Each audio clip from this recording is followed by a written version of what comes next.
Come arriveranno i 200 euro del bonus bollette varato dal governo? È la domanda più frequente che si stanno ponendo i padovani che dovrebbero rientrare nella manovra. Secondo una stima fatta dalla CGIL, tra pensionati e lavoratori dipendenti dovrebbero essere circa 217.000 a Padova.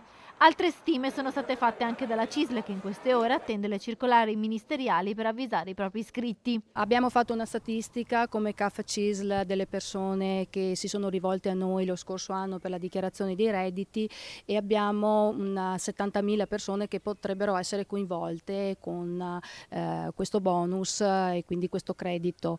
Non sappiamo come verrà erogato, è chiaro che il CAF CISL è comunque pronto a disposizione nel momento in cui fosse il CAF ad aiutare queste persone. Abbiamo i nostri operatori sparsi in tutte le province di Padova e Rovigo in oltre 30 sedi e quindi noi siamo pronti qualora la norma attuativa desse al CAF questa opportunità di incontrare i cittadini per il bonus. Il bonus bollette deciso dal governo Draghi è un provvedimento che soddisfa parzialmente i sindacati. È un commento positivo, ancora insufficiente perché comunque si possono aumentare le risorse, però di certo è positivo perché quantomeno a 28 milioni di italiani, sia lavoratori sia pensionati, arriverà questo bonus.